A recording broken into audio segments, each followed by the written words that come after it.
뭐 일단 보궐선거 관련해서 결론이 나왔습니다만 대통령 지지율하고 투표하고는 별 상관이 없구나. 즉 윤석열은 밉지만 아직도 국진당을 어떤 대안으로 생각하고 있는 지역 주민들의 정서가 변함이 없구나라는 거를 확인하게 된 계기였고요. 근데 생각해보면은 그 정치에 대해서 정확한 식견을 가지고 관심을 가지고 상식적으로 판단해서 이 정당은 답이 없구나. 내가 다른 정당으로 옮겨가야겠구나라는 상식적인 판단을 하실 분들이라면 처음부터 이찍이지 않았을까. 그래서 참 약간 공허하기도 해요. 물론 선거 안의 구도는 누구의 승패를 갖고 논할 수 있는 부분은 아닙니다. 엄밀히 말하자면 3대2로 우리가 이긴 거니까 객관적으로 민주진영 내지 진보진영이 이겼다고 말할 수는 있는데, 안타까운 것은 지금 현재 현안들과 터져 나오고 있는 비리에 비해서 어떤 응징의 메시지, 그러니까 지금 있는 정권을 바꾸고 제대로 된 정치를 할 수 있게끔 경고해야 하는 의무에 대해서 너무 소홀한 것 같아요. 그래서 방송에서 또는 우리끼리 이런 방송을 통해서 느끼고 있는 어떤 분위기하고 정치 저변에 깔려 있는 지역 정서나 그리고 뭐 꾸준한 여당 우호 지역 안에서의 정서에는 아직까지 큰 변화가 없구나라는 생각이 듭니다. 아니, 근데 그건 진짜 솔직히 거기 계신 분들은 그런 분들하고 똑같은 마음인데 아닐까? 나라를 팔아먹어도 나는 국진당이야 라고 얘기하지 않을까. 본인이 스스로 내 나라는 대한민국이 아니며, 그렇죠. 나의 정치와 나는 대한민국에 소속돼 있는 국민이 아니다라는 생각을 갖고 있는 게 아닌가 하는 개인적인 오해는 듭니다. 뭐 비난은 할 수 없는 거니까요. 아니, 근데 뭐, 선진국이라고 하는 독일 같은 나라에서도 거기도 되게 정치 선진국이지만, 지금 뭐, 극우 정당 지지율이 옛날 동독 지역 같은 경우에는 30%가 넘거든요? 그러니까, 이건 무슨 얘기냐면, 아무리 사회가 발전을 하고 나라가 선진국이 돼도 밑바탕에 그런 비율의 사람들은 늘 존재를 한다는 거야. 근데 중요한 건 이 정권은 검찰하고 언론이 정말 너무 끈끈하게 이 정권을 감싸고 있잖아요. 그래서 뭐 이 얘기 오래 할 건 아니기 때문에 다른 데서 늘 들으실 수 있는 거기 때문에 간단하게 뉴스 브리핑 형태 결과 보고 거기에 대한 간단한 총평으로 브리핑을 하면서 정리를 좀 해볼까 합니다. 네, 재보궐선거에서 여야 간 격전지로 떠오른 부산 금정구청장 보궐선거에서 국민의힘이 더불어민주당을 누르고 승리했습니다. 그리고 치열한 3파전이 펼쳐졌던 전남 영광군수 재선거에서는 민주당이 승리하면서 야권의 대표성을 지켜냈고요. 인천 강화군수 보선 그리고 전남 곡성군수 재선거에도 국민의힘과 민주당이 각각 승리하는 등 이번 기초단체장 재보선에서 이변은 없었습니다. 그리고 서울시 교육감 선거 역시 진보 진영 후보가 이겼습니다. 자, 하나씩 정리를 좀 해보겠습니다. 먼저 사실은 이제 가장 많은 관심을 끌었던 부산 금정구청장 관련한 선거를 보게 되면 투표율이 굉장히 높았어요. 네 군데 뭐 영광을 빼고 나면 가장 뜨거운 어떤 관심과 높은 투표율을 보여줬고, 그로 인해서 민주당이 어느 정도 이변을 일으키지 않을까 또는 근접하지 않을까라는 예상을 해봤습니다만, 충격적이게도 오히려 지난번 총선보다 이번 구청장 선거에서의 민주당과의 득표 비율이 더 벌어져 버렸습니다. 그래서 여기 계신 분들은 진짜로 국내 정세나 뭐 이런 것들을 다 눈 감고 사시는 것인가 라는 생각이 들어요. 근데 여야의 결과로 놓고 보면 여기에서 만일에 민주당이 승리를 거뒀다 그러면 이 정권의 탄핵과 또는 한동훈과 윤석열의 어떤 동반 메모리 가능했거든요. 순장이 가능한 뭐 이런 기대치를 갖고 계시는 분들도 있었는데 되려 더 힘을 이제 실어줬다는 거죠. 오히려 부산 쪽 주민들은. 물론 금정구가 부산 모두의 민심을 대변하진 않습니다. 부산 안에서도 여론조사를 보면 거의 뭐 탄핵에 찬성하는 분위기가 55% 정도 나오고 있을 정도이기 때문에 일단 윤석열이 싫다는 거야. 윤석열이 하는 짓은 싫은데 그래도 민주당은 찍을 수 없다는 정서가 아직까지 남아있다는 거죠. 결국 이제 민주당이 분발을 더 해야 된다라는 굉장히 수사적인 얘기밖에는 할 수 없는 상황의 결과를 얻었습니다. 근데 이제 거기 많은 공을 들인 데 반해서 왜 민주당이나 아니면 조국혁신당과의 어떤 통합조차도 그 안에서 먹히지 않았나라는 부분에 대해서는 민주당은 분명히 반성을 해야 될 것이고 좀 더 다른 전략을 통해 가지고 부산을 공략해야 된다라는 점에 대한 숙제를 안았다고 생각합니다. 근데 그쪽보다는 이제는 이 윤석열 한동훈 측에 대한 얘기를 먼저 해야 될 텐데요. 아마 여기에서 수석을 해냄으로 인해서 이제 서로 일종의 자기 누구 때문에 이겼냐를 놓고 서로 나 때문이야라고 하는 일종의 자가당착이 심해질 걸로 보여져요. 하지만 조금은 한동훈이 유리한 방향으로 보여집니다. 그래서 한동훈이 뒤에 설명을 하겠습니다만 김건희 문제라든지 당권에 대한 어떤 독자적 강화를 위한 목소리들을 좀 크게 낼 수 있는 여건이 됐고요. 민주주의 정치는 좀 반성을 해야 될 것 같습니다. 자, 다음은 영광군수 관련된 거였는데 역시나 조국혁신당 후보가 돌풍이니 유리하니 그런 결과가 있었습니다만 그래도 민주당이 무난하게 수성을 해냈습니다. 그 얘기는 뭐냐면 이건 조국혁신당한테 주는 일종의 메시지인 거죠. 조국혁신당 내에서도 물론 조국혁신당이 계속해서 정당으로서 존속을 하기 위해서는 당연히 지방선거라든지 다음번 총선에서도 독자적인 지역구 출마를 해야 될 것입니다만은 이걸 갖다가 지난번에 호남 지역에서 조국혁신당한테 많은 기대치를 주고 지원을 해줬다 그래서 이게 실제적인 지역 안에서의 표로 돌아오지 않는다는 거, 이 부분에 대한 내부 분석과 일종의 반성이 필요할 것으로 보여집니다. 이건 큰 패배예요, 조국혁신당 입장에서. 여기 올인했거든. 대표가 거기 가서 한 달 살기를 할 정도까지 올인을 하고 승리를 자신했던 거였고, 마지막까지도 사실은 여론조사 안에서는 조국혁신당 후보가 이긴다고 나왔습니다만, 뚜껑을 까서 놓고 보면 아니잖아요. 차라리 그 공력을 부산 쪽에 들여갖고, 좀 더 지난 총선보다도 이번 구청장 선거에서 조국혁신당이 같이 함으로 인해서 좀 더 차이를 줄였다 그러면 오히려 졌어도 이길 수 있는 어떤 정치적 선택이 될 수 있었는데 여기에 올인하고 패배함으로써 조국혁신당의 현재의 정당 지지율이라든지 차기 총선에 대한 전망을 어둡게 한 거예요. 호남에서 민주당을 이기기 어렵구나라는 걸 이제 깨달아야 된다는 거지. 그럼 어디를 가야 되겠어요, 조국혁신당은?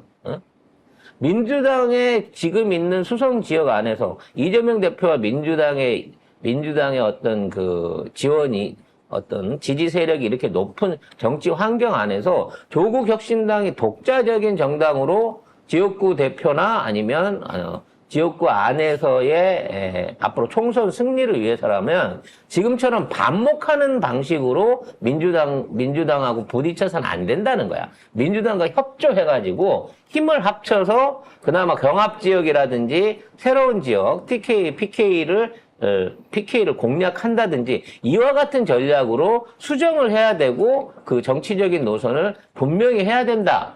그리고 앞으로 선거가 없기 때문에 조국혁신당이 자신했던 먼저 내걸었던 쇄빙선의 역할, 윤석열 정권 종식을 위한 쇄빙선의 역할에 좀 더 매진해달라라고 하는 따끔한 충고가 되었을 것으로 보입니다. 강화지역 선거는 별 평가가 필요 없는 지역이죠.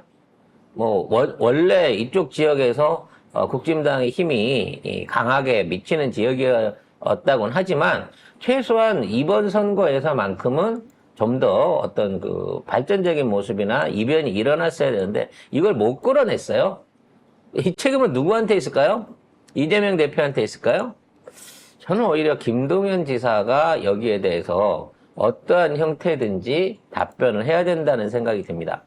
사실 이번 선거에서 이번 선거에서 강화도 선거를 치르는 과정 중에 여기는 약간 그 관심 지역에서 좀 소외된 듯한 느낌들이 있었어요.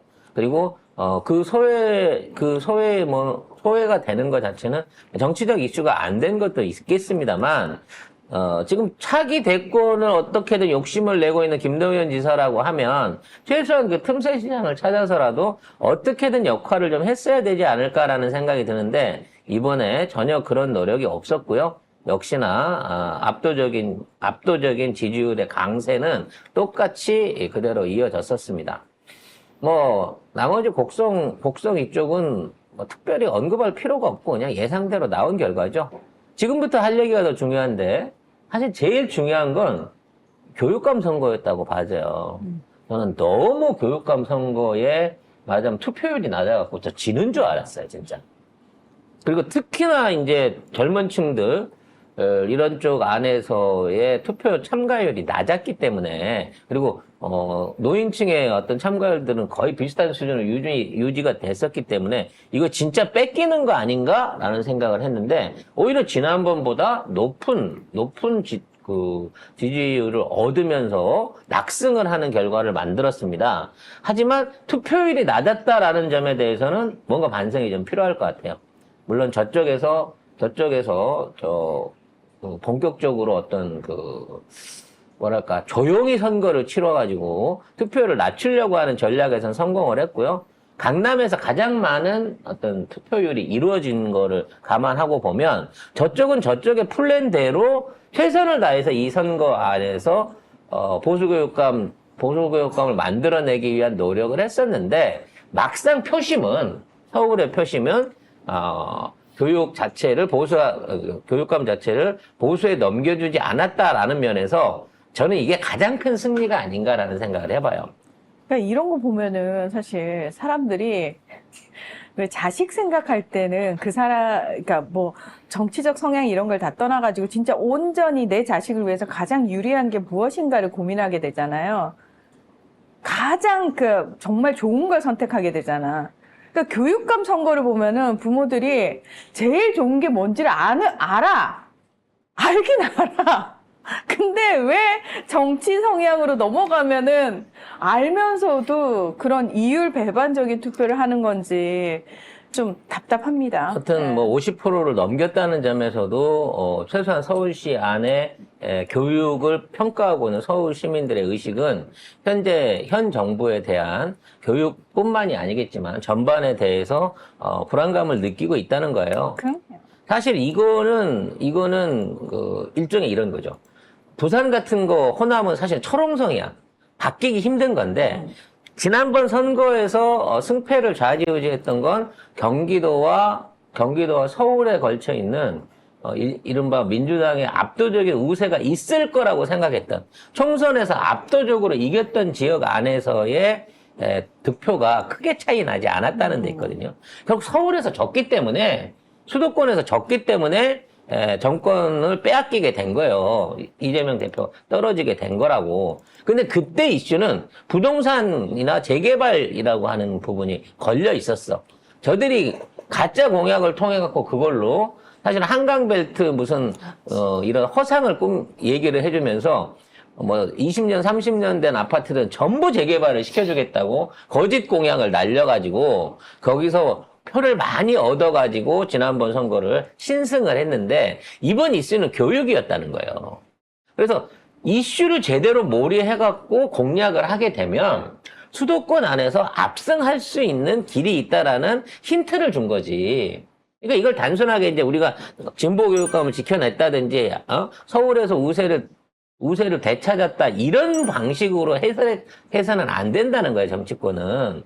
이제 최소한 서울 경기에 있는 이른바 우리나라 정치 투표자들 중에 50% 가까이를 차지하고 있는 이 수도권들은 이제 항시적인 어떤 이데올로기라든지 이런 게 아니라 실질적인 정책, 그리고 어떤 방식으로 국정을 이끌어 나갈 것이냐에 대한 방향성을 이미 보고 그걸로 선택할 수 있는 수준까지 올라왔다는 거예요. 그러니까 사실 서울 경기층 자체가 50% 정도 되는 투표를 갖고 있는데 이분들이 거의 중도에 가까워졌다고 본다는 거지.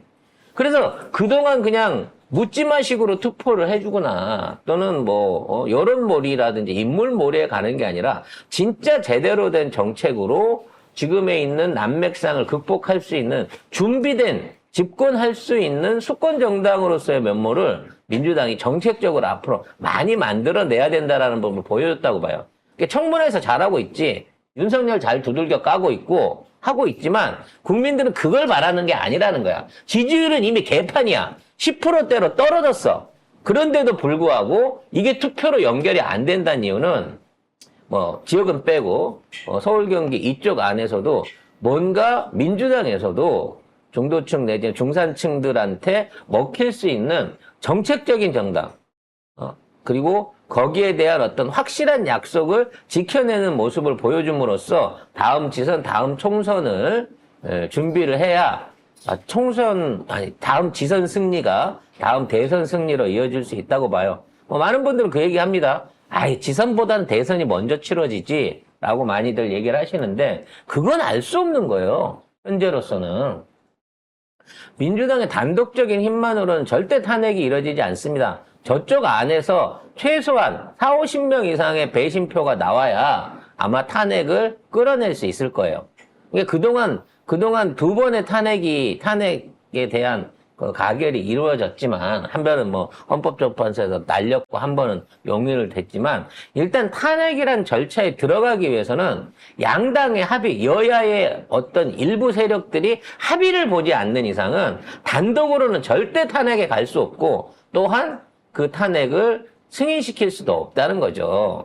그렇기 때문에 냉정하게 지금 있는 탄핵을 고려하는 것뿐만이 아니라 탄핵이 지지부진해서 느려져 갖고 다음번 선거 체제들을 다 끌고 나갈 수 있을 때까지라도 이런 부분 안에서의 유권자들한테 주는 메시지들을 이제는 좀 바꿔야 된다라는 생각을 좀 해보게 됩니다. 대충 송작가 TV 또는 송작가의 개인적인 입장으로서의 그 여야 보궐선거를 좀 논평을 해봤고요.